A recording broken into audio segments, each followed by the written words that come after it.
علی رسولہ الکریم اما بعد فاعوذ باللہ من الشیطان الرجیم بسم اللہ الرحمن الرحیم ان اللہ وملائکتہ یصلون علی النبی یا ایہا الذین آمنوا صلوا علیہ وسلموا تسلیما اللہم صل علی سیدنا ومولانا محمد معدن الجود والکرم وآلہ وصحبہ وبارک وسلم صلاة و سلاما علیک یا رسول اللہ صلاة و سلاما علیک یا حبیب اللہ صلی اللہ تعالی علیہ وسلم۔ حضرات کرام، آج ماہ محرم الحرام کی بعد مغرب 7 تاریخ ہو گئی۔ وقت کتنی تیزی کے ساتھ گزر رہا ہے۔ ابھی انتظار تھا کہ محرم آ رہا ہے، اب یہ ہے کہ محرم جا رہا ہے۔ کل آپ حضرات نے شہزادہ رسول جگر گوش بطول سیدنا حضرت امام حسن مجتبی رضی اللہ تعالی عنہ وارضاہ عنا کے حالات میں چند گوشے سماعت کیے تھے۔ میں نے عرض کیا تھا کہ جو کچھ بھی ہم بیان کریں، ہم ان کے معاملے میں کچھ کہیں سنیں، وہ بہت کم ہیں۔ ہماری زندگیاں ختم ہو جائیں گی لیکن ان کے تذکرے ختم نہیں ہوں گے۔ ان کی سیرت و کردار کے وہ گوشے ہمیشہ اہل اسلام کو ہی نہیں بلکہ اقوام عالم کو دعوت و تبلیغ دیتے رہیں گے اور کرتے رہیں گے، حق کی طرف بلاتے رہیں گے، حق کا راستہ دکھاتے رہیں گے۔ آج 1400 سال کا عرصہ بیت جانے کے بعد بھی اہل بیت اطہار کی وہ قربانیاں، وہ ایثار، وہ جود و سخا، وہ غربا پروری، یتیم پروری، مسکین پروری، ایک دوسرے کی بڑھ چڑھ کر کے خدمات، وہ ہمیں بار بار یاد دلاتی رہیں گی، وہ یادیں تازہ ہوتی رہیں گی۔ سیدنا امام حسن مجتبی رضی اللہ تعالی عنہ وارضاہ عنا کی ذات پر چند گوشوں پر آج انشاءاللہ پھر گفتگو کا موقع نصیب ہوا اور یہ سعادت ملی۔ چونکہ اکثر یہی دیکھا ہے جب ماہ محرم الحرام آتا ہے تو اس میں شہدائے کربلا کا ہی ذکر ہوتا ہے، اور خاص کر سے سیدنا امام علی مقام سید الشہداء امام حسین رضی اللہ تعالی عنہ کا ذکر کثرت کے ساتھ کیا جاتا ہے، جبکہ حق یہ ہے کہ دونوں بھائیوں کا ذکر برابر سے ہونا چاہیے۔ کیوں؟ شہادت، منصب شہادت میں وہ دونوں برابر ہیں۔ شہادت کی میں نے روز اول قسموں کو گنایا، انہی قسموں میں نے بتایا تھا کہ ایک شہادت شہادت سری ہے اور ایک شہادت شہادت جہری ہے۔ شہادت سری وہ ہے جو چھپی ہوئی ہے، اور شہادت جہری وہ ہے جو اعلانیہ ہے، علل اعلان ہے۔ اللہ تعالیٰ نے دونوں بھائیوں کو شہادت نصیب فرمائی، منصب شہادت پر فائز کیا، اور سرکار دو عالم صلی اللہ علیہ وسلم کی جو دعا تھی وہ دعا پوری ہو گئی۔ حضرت امام حسن مجتبی کو شہادت سری ملی، اور حضرت امام حسین رضی اللہ تعالی عنہ کے نصیب میں شہادت جہری آئی۔ دونوں نے صبر و رضا، استقامت فی الدین، تسلف فی الدین کی عظیم مثال پیش کی۔ میری خواہش کل بھی تھی، آج بھی ہے اور آئندہ بھی یہی رہے گی کہ جس موضوع سے متعلق جو گفتگو ہو اسی پر جو ہے گفتگو ہونا چاہیے، اور اس کے ہر گوشے پر حتی المقدور، حتی الامکان کچھ نہ کچھ معلومات قوم تک پہنچتی رہنا چاہیے، تاکہ جہاں ہم امام علی مقام سیدنا امام حسین رضی اللہ تعالی عنہ کے فضائل و کمالات اور صفات و خصائل حمیدہ کا ہم ذکر سنیں، وہیں ان کے برادر اکبر حضرت سیدنا امام حسن مجتبیٰ کی سیرت و کردار کو بھی پیش نظر رکھیں۔ اللہ تعالیٰ نے آپ کو بے شمار خوبیوں سے نوازا تھا، بے شمار خوبیوں سے نوازا تھا۔ کیوں نہ ہو کہ سب سے پہلے سرکار کی گودی میں نواسوں میں کوئی آنے والا ہے تو حضرت امام حسن مجتبیٰ رضی اللہ تعالیٰ عنہ سیدہ کے لالوں میں جو سب سے پہلے سرکار کی گودی میں آئے وہ حضرت امام حسن ہی تو ہے۔ حضرت امام حسین ان کے چھوٹے بھائی ہیں۔ امام حسن مجتبیٰ رضی اللہ تعالیٰ عنہ سرکار دو عالم نور مجسم صلی اللہ علیہ وسلم کے وصال مبارک کے وقت تقریباً مورخین نے لکھا ہے کہ 8 سال کی عمر تھی، 8 سال کی عمر کے تھے جب سرکار کا وصال ظاہری ہوا۔ اس کے بعد آپ نانا جان کی جو ظاہری شفقتیں تھیں اس سے آپ محروم ہو گئے۔ والد بزرگوار کا سایہ عاطفت ملا، والدہ ماجدہ کا سایہ عاطفت ملا، لیکن وہ بھی زیادہ دیر تک قائم نہ رہ سکا کہ والدہ ماجدہ جو تھیں وہ اپنے والد بزرگوار کے وصال پرملال سے رنج و علم کے عالم میں محو رہتی تھیں، اکثر رویا کرتی تھیں سرکار دو عالم نور مجسم صلی اللہ علیہ وسلم کی یاد میں۔ تو سرکار نے خواب میں انہیں اپنی جمال جہاں آرا سے روشن و منور کیا اور ارشاد فرمایا، اے میری لخت جگر نور نظر، کیوں پریشان ہوتی ہو، کیوں کبیدہ خاطر ہوتی ہو؟ پریشان نہ ہونا، پریشان مت ہونا، تم سب سے پہلے مجھ سے ملاقات کرو گی، میرے اہل بیت میں تم مجھ سے سب سے پہلے ملاقات کرنے والی۔ اللہ اکبر! جب یہ مژدہ جاں فضا سنا تو کچھ قلب کو سکون ملا، راحت ملی۔ حضرت سیدۃ النساء بی بی فاطمہ الزہرا رضی اللہ تعالی عنہا کو تو آپ سرکار کے وصال ظاہری کے 6 ماہ کے بعد آپ کا وصال ہو گیا۔ تو اب امام حسن مجتبیٰ جہاں نانا جان کے سائے سے محروم ہو گئے، وہیں جو ہے والدہ ماجدہ کی شفقت بھری آنچل، شفقت بھری گود سے بھی آپ محروم ہو گئے۔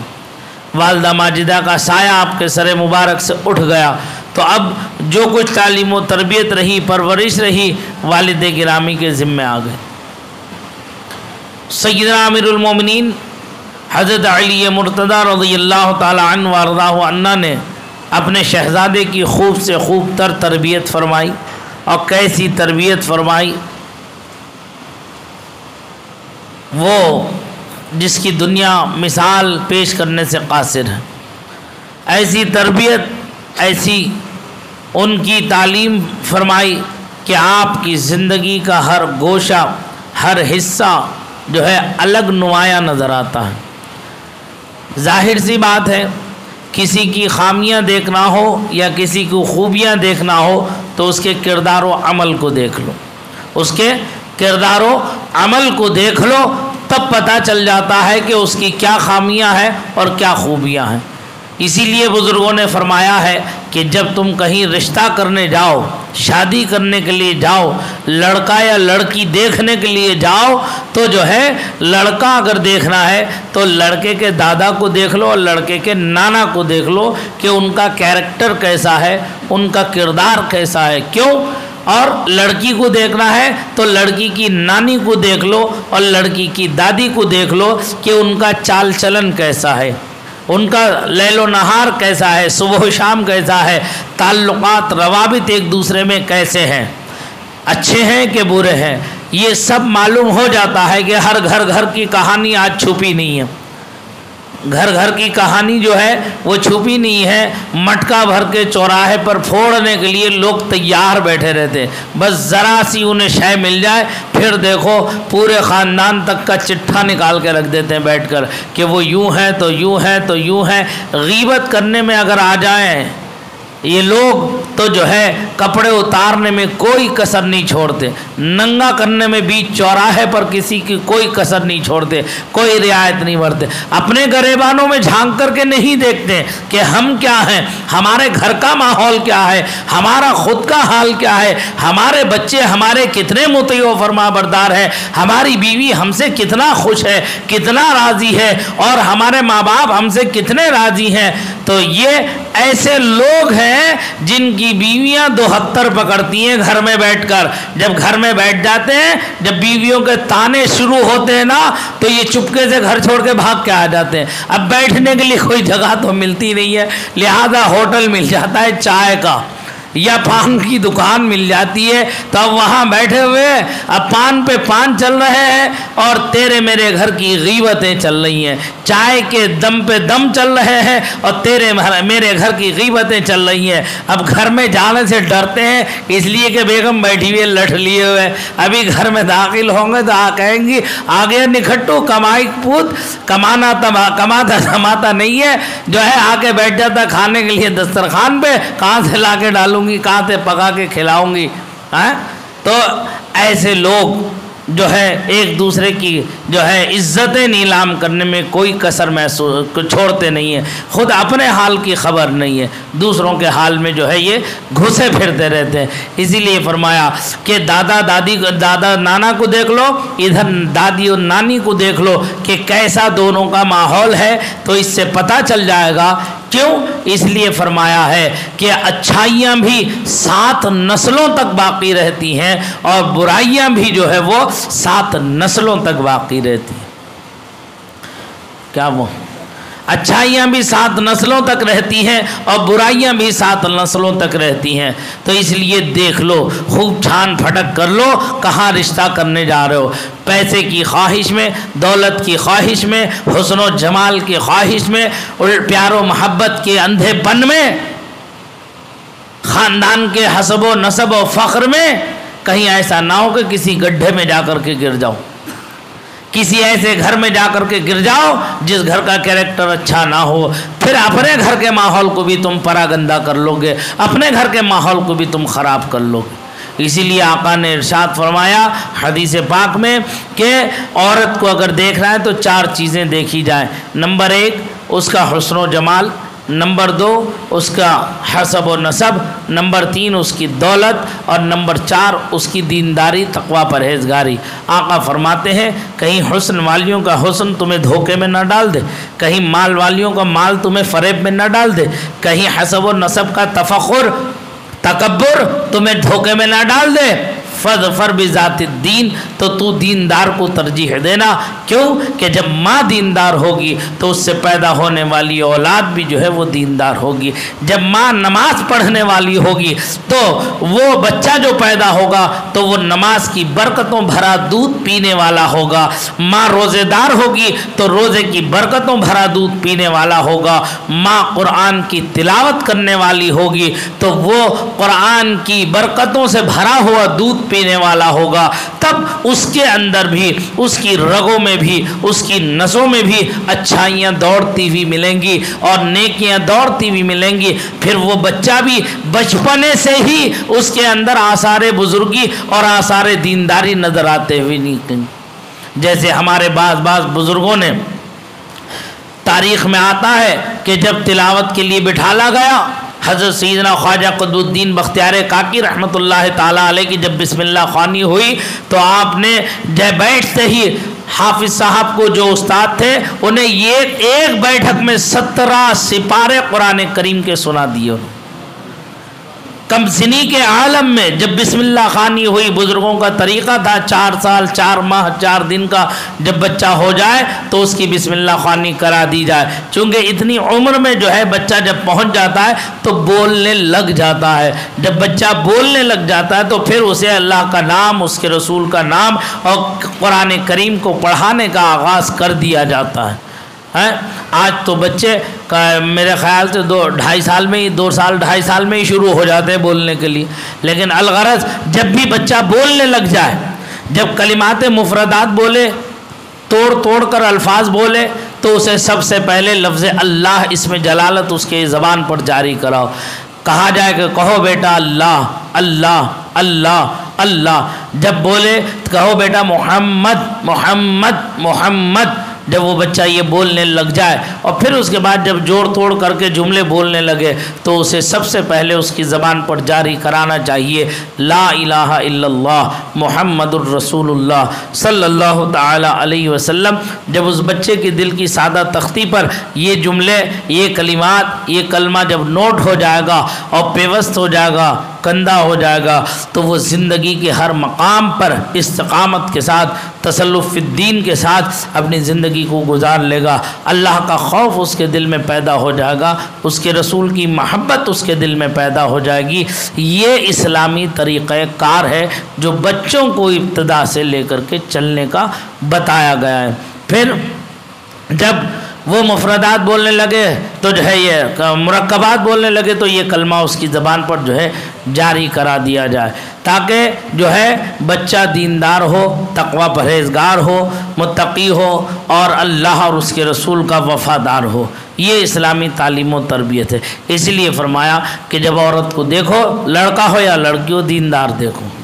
لڑکے کو بھی دیکھو تو نمازی ہو، قرآن کی تلاوت کرنے والا ہو، کمائی پوت ہو، محنتی ہو، آگے بڑھنے کی صلاحیت رکھتا ہو، کوشش کرتا ہو، یہ نہیں کہ نٹھلو ہو، نکما ہو، خود کماتا کھاتا نہیں، باپ کی کمائی پر پڑا ہوا ہے، تو ایسے لڑکوں کی شادیاں نہ کرائی جائیں، کیونکہ دوسرے کی بیٹی کو لا کر کے اپنے گھر میں رکھ کر اسے ذلیل کرنا، اس کی جائز ضرورت کو پورا نہ کرنا، اس کی شریعت مطہرہ اجازت نہیں دیتی۔ آج جتنے بھی گھروں میں خرابیاں پیدا ہو رہی ہیں، یہ اسی لیے ہو رہی ہیں کہ ہم ان باریکیوں کو پیش نظر نہیں رکھتے، جلد بازی میں ہم رشتے کر دیتے ہیں، جلد بازی میں ہم جو ہے ان معاملات میں قدم بڑھا دیتے ہیں، اور پھر جب ساری باتیں ہو جاتی ہیں شادی کرنے کے بعد اب پھر جو ہے کیڑے بیننے کے لیے بیٹھ جاتے ہیں، میری بہو ایسی ہے، میری ساس ایسی ہے، میرا سسر ایسا ہے، میرا سالہ ایسا ہے، ارے پہلے ایسا ویسا ہے، پہلے دیکھا کیوں نہیں؟ دیکھنا تو پہلے تھا، اب کیا فائدہ دیکھنے؟ جب سب کچھ چڑیاں کھیت چگ گئی تو اب سر پیٹنے سے فائدہ کیا ہوگا؟ اب یہ ہے، اب تمہاری سزا یہی ہے۔ قرآن فرماتا ہے لباس لکم وانتم لباس لہم، تم اس کا لباس ہو، وہ تمہارا لباس ہے۔ جیسے لباس جسم کے عیبوں کو ڈھانپ دیتا ہے، ایسے ہی نکاح جو ہے پہلے کے عیبوں کو ڈھانپ دیتا ہے۔ اب کمپرومائز کر لو ایک دوسرے کے ساتھ اور حسن سلوک کے ساتھ زندگی گزارو، اعلیٰ اخلاق کے ساتھ زندگی گزارو، جتنی برائیاں ہیں اسے نظر انداز کرتے جاؤ، اس کی اچھائیوں کو ابھارتے چلے جاؤ، اچھائیوں کو ابھارتے چلے جاؤ۔ میرے استاد گرامی علیہ الرحمہ فرمایا کرتے تھے، اگر کسی شخص کے اندر 100 چیزیں ہوں جس میں 99 برائیاں اس کے اندر ہوں اور ایک خوبی اس کے اندر ہو، تو 99 برائیوں کو نظر انداز کر کے اس ایک خوبی کا اتنا چرچا کرو، اتنا چرچا کرو، اتنا چرچا کرو کہ وہ 99 پہ غالب آ جائے، یعنی 99 برائیاں اس ایک خوبی کے اندر چھپ جائیں۔ تو یہ جو ہے حسن سلوک بھی ہے، ایک دوسرے کے ساتھ حقوق اللہ اور حقوق العباد کی ادائیگی بھی ہے۔ سمجھ میں آئی بات؟ تو اسی لیے فرمایا دیکھو بات پھر کہاں سے کہاں کو نکل جاتی ہے۔ نانا نانی دادا دانی کی اچھائیاں بھی جو ہے 7 نسلوں تک رہتی ہیں اور برائیاں بھی 7 نسلوں تک رہتی ہیں۔ اللہ اکبر کبیرہ، سبحان اللہ و بکرتم و اصیلہ۔ پروردگار عالم کے حبیب سید عالم نور مجسم صلی اللہ علیہ وسلم کے یہ نواسے تھے امام حسن مجتبیٰ۔ تو اچھائیاں کمالات پر کیوں نہ ہو اور جے سریا کو کیوں نہ چھوتی ہوں، جن کے نانا سید المرسلین ہوں، جن کی نانی امہات المؤمنین ہوں، سیدہ خدیجۃ الکبریٰ رضی اللہ تعالی عنہا ہو، اور جس کی ماں سیدۃ النساء فاطمۃ الزہرا ہو، اور جس کے باپ علی مرتضیٰ رضی اللہ تعالی عنہ، تو ان کے شہزادے کے جو ہے جود و سخا کا عالم کیا ہوگا، اخلاق و کردار کا عالم کیا ہوگا، گفتار و رفتار کا عالم کیا ہوگا، ان کی زندگی میں اچھائیاں ہی اچھائیوں کا عالم کیا ہوگا۔ کون انہیں گرا سکتا ہے؟ کون ان خوبیوں کو بیان کر سکتا ہے؟ ہماری زندگیاں ختم ہو جائیں گی لیکن اہل بیت اطہار کی عظمت و فضیلت ختم نہیں ہوگی۔ انہی کے صدقے اور طفیل میں آج اگر دنیا ان کی آل سے محبت کرتی ہے، ان کے اہل بیت اطہار سے محبت کرتی ہے، تو یہ صدقہ ہی تو ہے حضرات حسنین کریمین طیبین طاہرین کا۔ تو آج کے اگر سید اپنا دماغ خراب کر لیں تو یہ اپنا دماغ خراب کر رہے ہیں، ان کی خود کی کوئی وہ کمال نہیں ہے، بلکہ کمال جو ہے ان کی نسوں میں جو خون رسول گزر رہا ہے اس خون رسول کا کمال ہے، ورنہ اگر یہ خون رسول ان کی نسوں میں نہ ہو تو انہیں کوئی پوچھنے والا نہیں ہے، ان کی کوئی تعظیم کرنے والا نہیں۔ تو لہذا آج کے جو سید ہیں، جنہیں جو اپنے آپ کو سید کہلواتے ہیں، سید کہنے پر فخر کرتے ہیں، تو ان سے میری یہی گزارش ہے سادات کرام ذوی الاحترام سے کہ اپنی زندگی کو قرآن و حدیث کی روشنی میں ڈھالو۔ یہ تم پر سب سے پہلے فرض ہے، کیونکہ تم اللہ کے رسول کی اولاد کہلاتے ہو۔ سرکار نے فرمایا کل قیامت میں سارے انساب ختم ہو جائیں گے، یعنی سب کے نسب ختم ہو جائیں گے سوائے میرے نسب کے، یعنی کل میرا نسب قیامت میں بھی باقی رہے گا، جو اہل بیت اطہار میں سے ہے وہ میرا ہے۔ دنیا میں یہ جتنے نسب بنائے گئے ہیں، جتنی برادریاں ہم اپنے آپ کو شمار کر لیتے ہیں، قرآن نے صاف فرمایا ہے یہ تمہاری ایک دوسرے کی پہچان کے لیے ہے، ورنہ سب آدم کی اولاد میں سے ہیں، سب آدم کی اولاد ہیں۔ کوئی برادری پر فخر نہ کرے، کوئی برادری پر جو ہے تکبر نہ کرے، گھمنڈ نہ کرے، سب اللہ کے بندے ہیں اور آدم علیہ السلام کی اولاد ہیں۔ یاد رکھو قرآن نے صاف واضح الفاظ میں کہہ دیا ان اکرمکم عند اللہ اتقاکم، تم میں عزت والا، عظمت والا، بزرگی والا اللہ کی بارگاہ میں وہ ہے جو متقی اور پرہیزگار ہے، متقی اور پرہیزگار ہے، وہ تم میں عزت و عظمت والا ہے، بزرگی والا ہے۔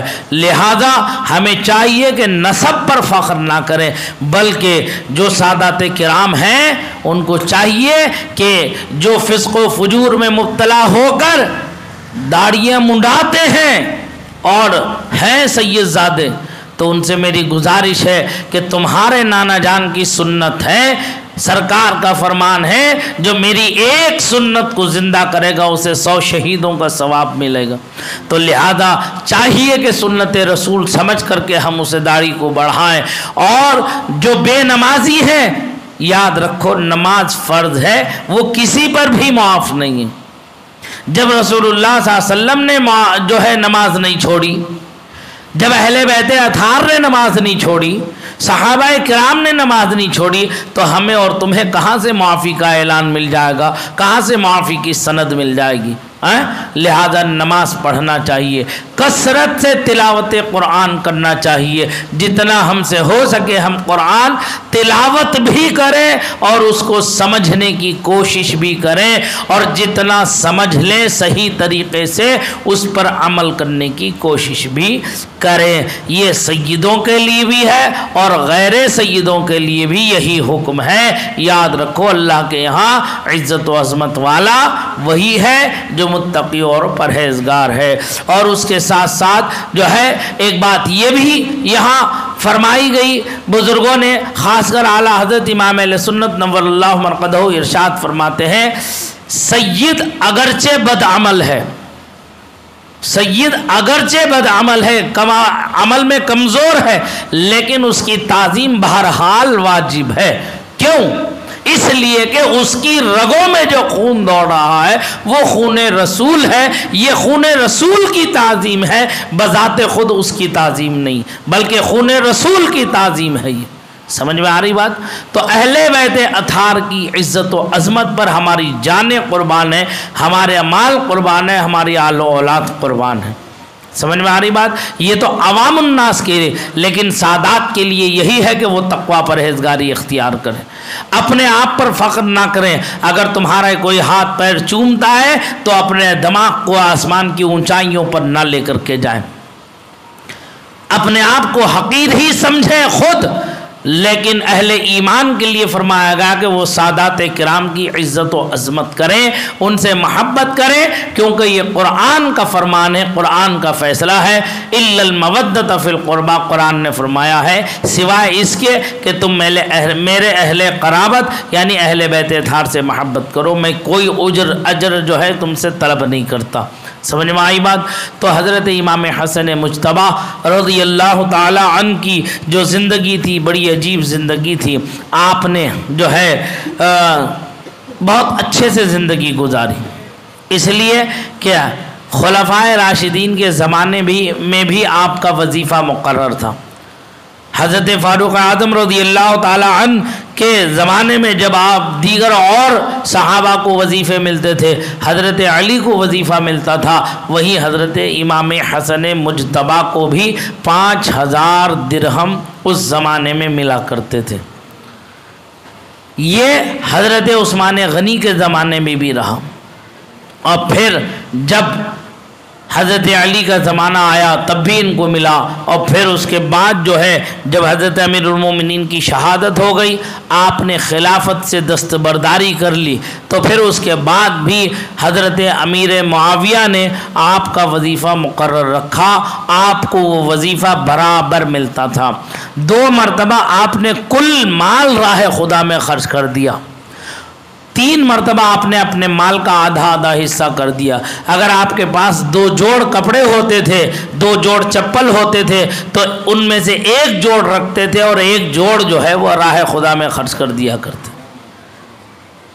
کبھی آپ کے در دولت پر آنے والا کبھی خالی ہاتھ نہیں گیا۔ روایتوں میں آتا ہے کہ بہت آپ جود و سخا کے مالک تھے۔ اللہ اللہ، جب آپ نماز کے لیے وضو کرتے تھے تو پورا بدن آپ کا تھراتا تھا، کپ کپاتا تھا، رونگٹے جو ہے کھڑے ہو جایا کرتے تھے۔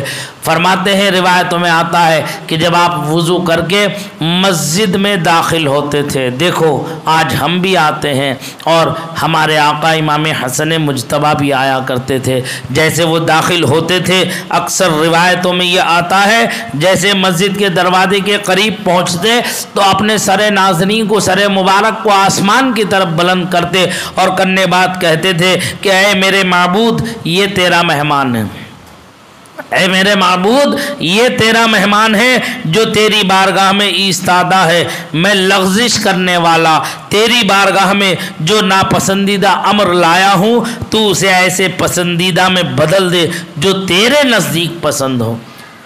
یعنی اے اللہ میری بدعمالیوں کو نیک اعمالیوں میں تبدیل فرما دے۔ بالفاظ دیگر یہ دعا فرمایا کرتے تھے، کہتے تھے اے کریم مسجد وہ رفیع مقام ہے جسے عبادت کا بہترین ماحول کہہ سکتے ہیں، یعنی اے اللہ تیرا یہ گھر تیری عبادت کے لیے اور سکون قلب کے لیے اس سے بہتر کوئی جگہ ہمیں میسر نہیں آتی۔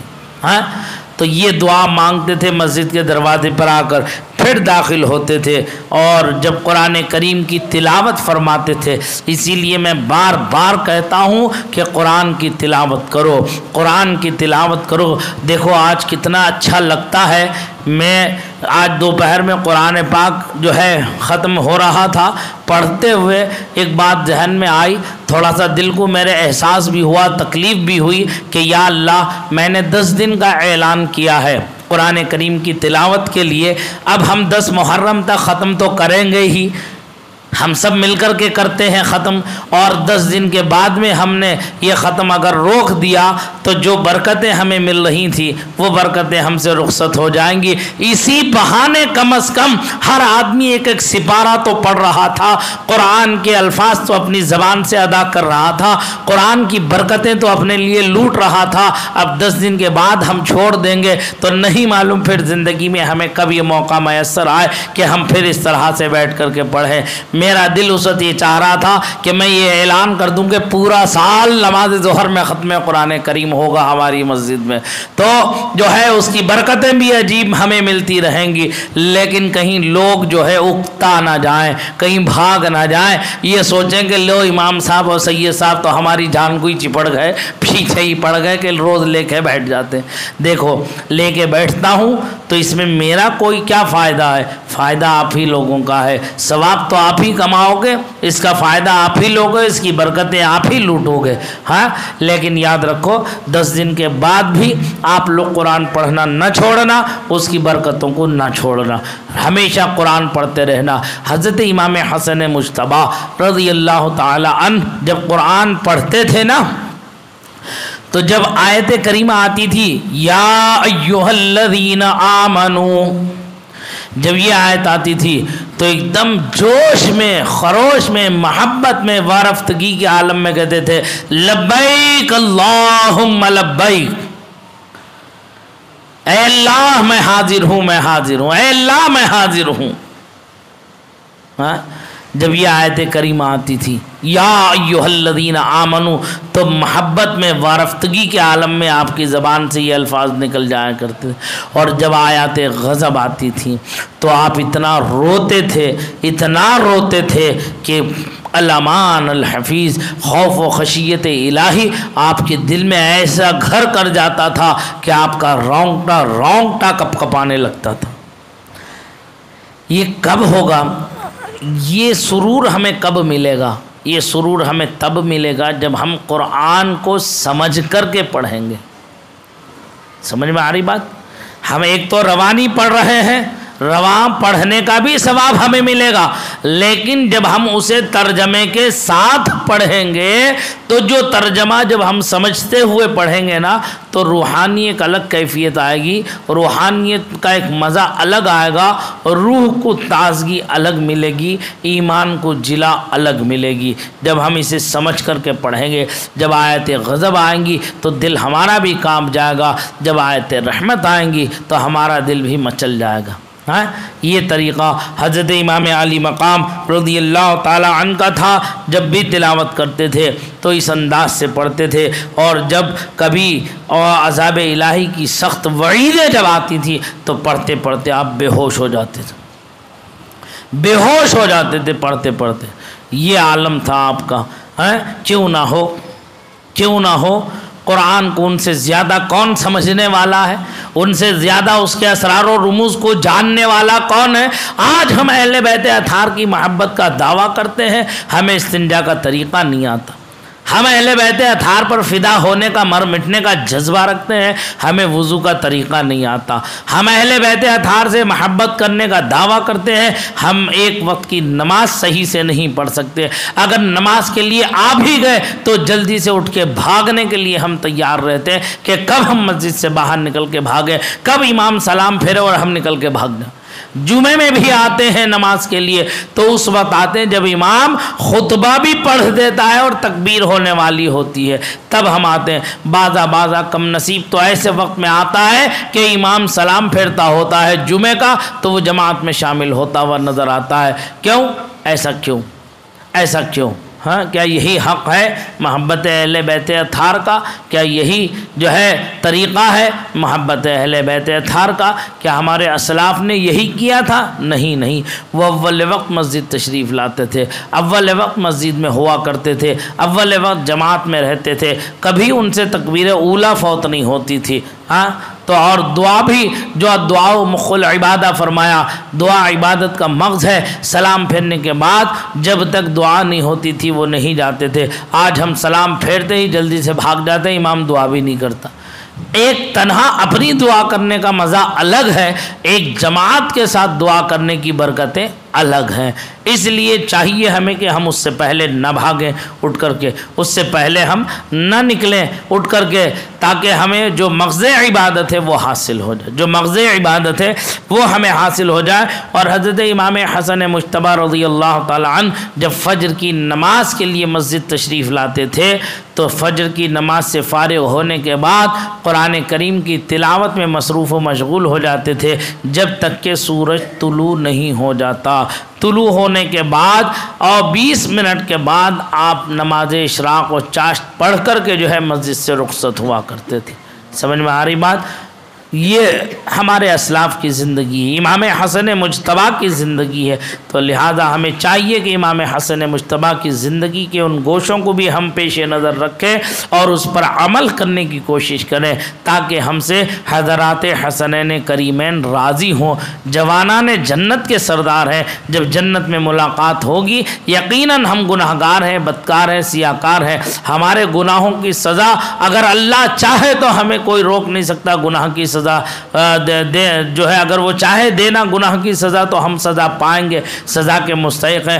اگر وہ چاہے ہمیں معاف کرنے پر، ہمارے ساتھ اگر عدل کا معاملہ کیا تو جہنم کے علاوہ کوئی ٹھکانہ نہیں ہے، لیکن اگر وہ ہمارے ساتھ فضل کا معاملہ کرتا ہے تو جنت کے علاوہ ہمارا کوئی ٹھکانہ نہیں ہے۔ آئی سمجھ میں؟ اس لیے ہمیشہ یاد کرو، اے اللہ ہمیں عدل نہیں، ہمیں اپنے فضل سے جنت عطا فرما دے، ورنہ اگر تو ترازو پہ لے آیا، عدل کا معاملہ کر لیا تو ہم اس لائق ہیں ہی نہیں ہے کہ ہم تیری جنت میں داخل ہو سکے۔ لہذا اے میرے مولا، اے میرے کریم، اے میرے خالق، اے میرے مالک، اے میرے رازق، میرے ساتھ ہمیشہ اپنے فضل کا معاملہ فرمانا، میرے ہر قدم پر اپنی رحمت عطا فرمانا، مجھے اپنی رحمت کے سائے تلے رکھنا۔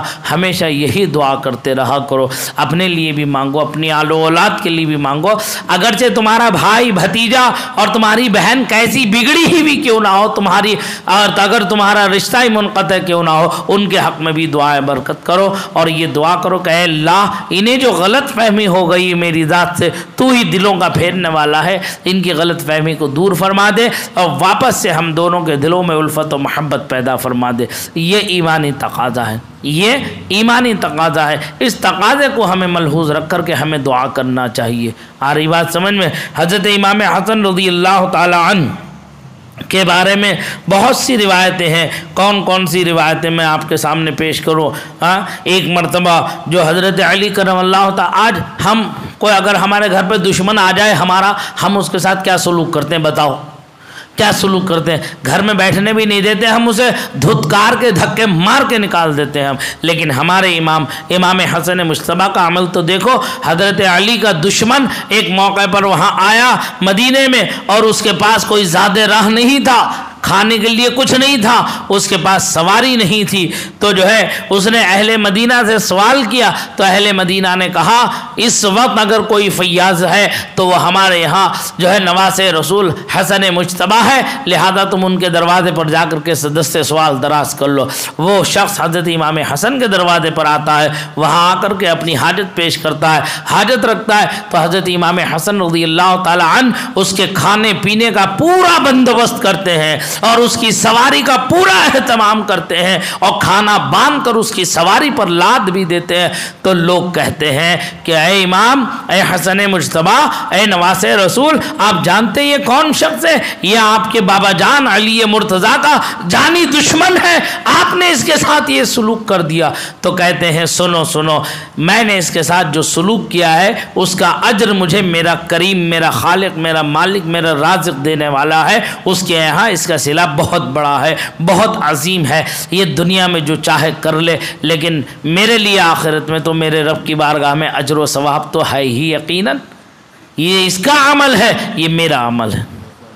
آئے سمجھ میں؟ تو یہ دشمنوں کو بھی وہ اپنے گلے سے لگاتے تھے، سینے سے لگاتے تھے، جانی دشمنوں کو بھی سینے سے لگاتے تھے، گلے سے لگاتے تھے، ان کی جو ہے معاف فرماتے تھے۔ آج ہمارا کیا عالم ہے؟ تو ہم محبت اہل بیت اطہار میں کامل ہیں؟ نہیں ہے، بالکل کامل نہیں ہے۔ یہ سارے دعوے جھوٹے ہیں، ہمارے سارے دعوے ہمارے جو ہے یہ بیکار ہیں۔ ہم صرف دعویٰ تو کر سکتے ہیں، اگر دلیل اگر پیش کرنے کا نمبر آ جائے تو ہم دلیل نہیں پیش کر سکتے محبت اہل بیت اطہار کی۔ اللہ اللہ کہتے ہیں ایک مرتبہ جو ہے ایک شخص جو ہے دیہات کا رہنے والا آیا، اس نے اپنی حاجت آپ سے عرض کی، آپ نے اسی وقت گھر میں فرمایا جتنی بھی نقدی ہے سب لا کے دے دو، اسے دے دی گئی۔ فرمایا جو ہے 10,000 درہم تھے جو اسے دے دیے۔ عربی وہ کہتا ہے اے ہمارے سید و سردار، ہمیں اتنا موقع بھی نہیں دیا کہ ہم اپنی حاجت پیش کر سکیں آپ کے سامنے، آپ نے ہمیں اپنی حاجت سے زیادہ نواز دیا آپ نے۔ اللہ اللہ، حضرت امام حسن مجتبیٰ فرماتے ہیں ہمارے آباء و اجداد کا طریقہ کار یہ ہے کہ سائل کے سوال کرنے سے پہلے ہی اسے عطا کر دیتے، مانگنے والے کی پکار سے پہلے ہی، مانگنے سے، اپنی حاجت کے رکھنے سے پہلے ہی اسے عطا کر دیتے ہیں۔ یہ میرے آبا و اجداد کا طریقہ کار ہے۔ کیوں نہ ہو وہ کریم، ان کے باپ کریم، ان کے نانا کریم، ان کے نانی کریم، ان کی والدہ کریم، کیوں نہ ہو ایسے کریموں کے شہزادے کا عالم وہ خود کیوں نہ کریم ہو؟ ایسا مشفق و مہربان امام ہمارا، اللہ اللہ کیسا معاملہ ہے۔ فرماتے ہیں تاکہ پیشانی شرم سے عرق آلود نہ ہو، تاکہ اسے اتنا دے دیتے ہیں کہ اسے مانگنے کی حاجت نہ ہو اور وہ شرمندہ نہ ہو، وہ شرمندہ نہ ہو۔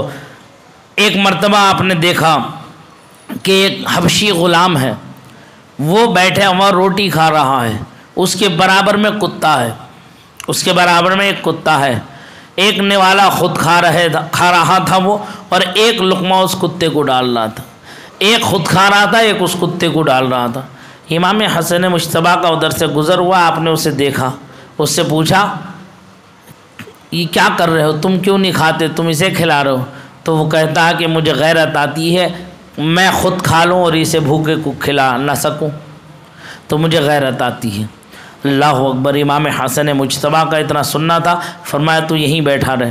گھر تشریف لے گئے، گھر تشریف لے جانے کے بعد اپنے غلام سے جو ہے اتنا پیسہ دے کر کے بھیجا کہ اس کا جو آقا تھا، اس حبشی غلام کا جو مالک تھا، پہلے غلامی میں رہتے تھے نا، اس حبشی غلام کے مالک سے کہا کہ تو اسے آزاد کر دے، اسے آزاد کرنے میں کیا رقم لے گا تو بتا۔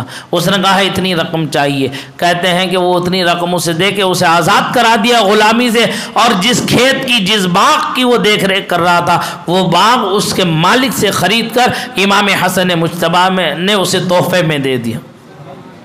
سخاوتیں تو دیکھو، کیسی سخاوت ہے اس خاندان کی، اس گھر کی، اہل بیت اطہار کی، آل رسول کی سخاوتیں تو دیکھو کہ کیسی ہیں۔ صرف اتنے پر کہ وہ ایک کتے کو ایک لقمہ ڈال رہے ہیں، تو اتنا سر امام حسن کی غیرت نے گوارا نہ کیا جو اتنا خوددار ہو، وہ کسی کا غلام ہو، نہیں، لہذا اس کی غلامی سے ہی آزاد کرا کے اسی باغ کو خرید کے ان کو دے دیا۔ یہ امام حسن مجتبیٰ کا کردار تھا۔ اور بہت سی بے شمار واقعات ہیں، بہت سے بے شمار جو ہے روایتیں ہیں، میں جو ہے سناتا رہوں تو بہت ٹائم لگے گا، اور دل چاہتا ہے سناتا رہوں۔ اللہ تعالیٰ مجھے بھی میری عمر میں بھی اتنی برکت دے کہ میں لمحہ بہ لمحہ صحیح حقائق قوم تک پہنچاتا رہوں، وقت میں برکت دے۔ آپ ہمیشہ میرے حق میں ایک دعا کریں، اللہ عمر میں برکت دے اور میرے علم و عمل میں برکت دے، تاکہ میں آپ تک پیغام صحیح طریقے سے پہنچاتا رہوں۔ اللہ تعالیٰ مجھے آپ سب کو یہاں جمع ہونا اپنی بارگاہ میں قبول فرما لے، یہ ہم سب کے لیے ذریعہ بخشش و نجات و مغفرت کا سامان بنا دے۔